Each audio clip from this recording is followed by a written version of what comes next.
नमस्कार किसान भाइयों, कृषिफाई के खेती समाचार बुलेटिन में आपका स्वागत है। मैं हूँ राशि आपके साथ। बड़ी खबरों की ओर रुक करने से पहले आइए नजर डालते हैं आज की हेडलाइंस पर। जय की 2 नई किस्में तैयार, प्रोटीन की मात्रा और पाचनशीलता अधिक। पपीते की खेती करने पर 75% अनुदान दे रही सरकार। लंपी स्किन रोग से हजारों पशु संक्रमित, महामारी घोषित करने की मांग। ऑनलाइन हुई एमएसपी पर अनाज खरीद की प्रक्रिया। और फसलों को कीटों से बचाने और सुरक्षित भंडारण के लिए 75% तक का अनुदान। अब खबरें विस्तार से।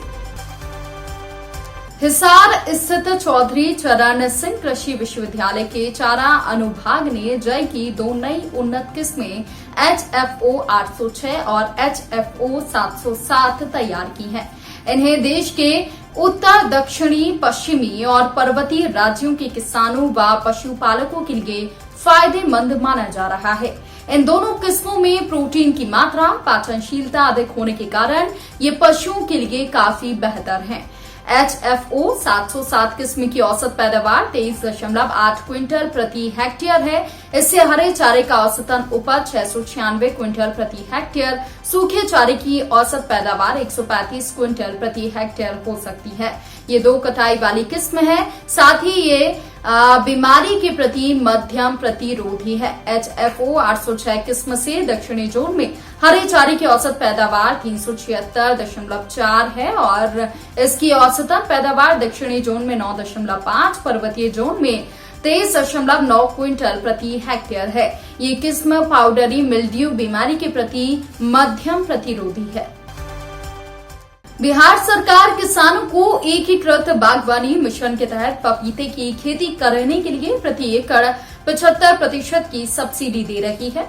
बता दें कि पपीते की 1 हेक्टेयर खेती से एक सीजन में करीबन 10 लाख रुपए तक की कमाई की जा सकती है। खेती में कुल लागत अगर 3 से 3.5 लाख रुपए तक मान ले तो करीब 7 लाख तक का मुनाफा एक सीजन में कमाया जा सकता है। इच्छुक किसान वेबसाइट horticulture.bihar.gov.in पर जाकर आवेदन कर सकते हैं और अधिक जानकारी के लिए अपने जिले के सहायक निदेशक उद्यान विभाग में जाकर संपर्क कर सकते हैं।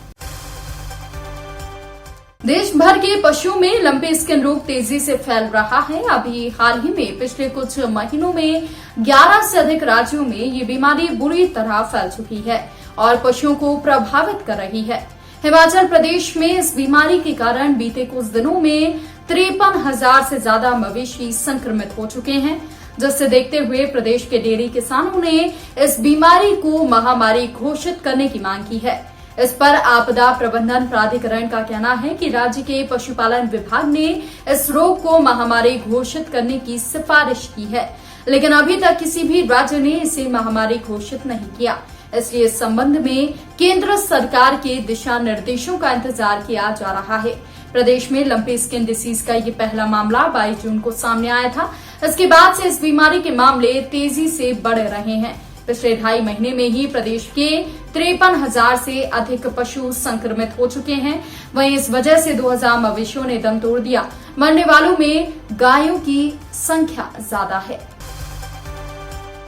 राजस्थान सरकार ने किसानों की सुविधा के लिए न्यूनतम समर्थन मूल्य पर अनाज खरीद प्रक्रिया को पूरी तरह से ऑनलाइन कर दिया है। साथ ही सरकार फसल को निकटतम स्थान पर बेचने के लिए खरीद केंद्रों की संख्या में भी इजाफा कर रही है। इसके अलावा अब संबंधित तहसील के किसानों का रजिस्ट्रेशन उसी तहसील में होने लगा है। इसके साथ ही खरीद में पारदर्शिता के लिए बायोमेट्रिक प्रणाली को अपनाया जा रहा है ताकि वास्तविक किसान से खरीद और समय पर भुगतान हो सके। इसके अलावा राज्य सरकार ने किसानों के लिए वेयर हाउस ई रिसिप्ट सेवा की व्यवस्था को लागू कर दिया है। इसके तहत पहले जहां किसान की उपज गोदाम में जमा होने और वेयर हाउस रसीद के जमा होने पर किसानों को भुगतान करने की प्रक्रिया में करीब महीने भर का समय लग जाता था, अब ये काम मात्र 3 दिनों में पूरा हो जाएगा।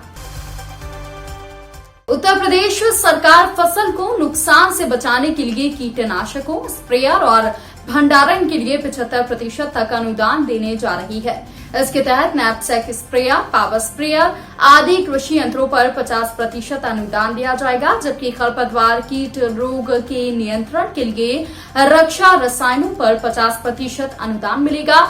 कीट और रोग नियंत्रण के लिए बायोपेस्टिसाइड्स और बायो एजेंट्स पर 75% अनुदान प्रदेश के किसानों को दिया जाएगा। इसके साथ ही अन्न को सुरक्षित रखने के लिए 2, 3, 5 क्विंटल क्षमता की बखरियां 50% अनुदान पर दी जाएंगी और 6,000 कृषि रक्षा यंत्र भी दिए जाएंगे। 10,000 बखारी अनुदान पर उपलब्ध कराया जाएगा।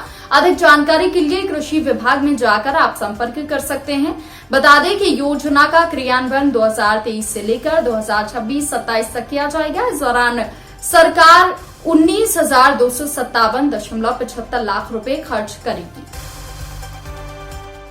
तो किसान भाइयों, हमारे ये बुलेटिन आपको कैसा लगा? कमेंट करके हमें जरूर बताएं। साथ ही खेती बाड़ी और किसानों से जुड़ी लेटेस्ट खबरों के लिए आप जुड़े रहिए कृषि फाइल के साथ। धन्यवाद।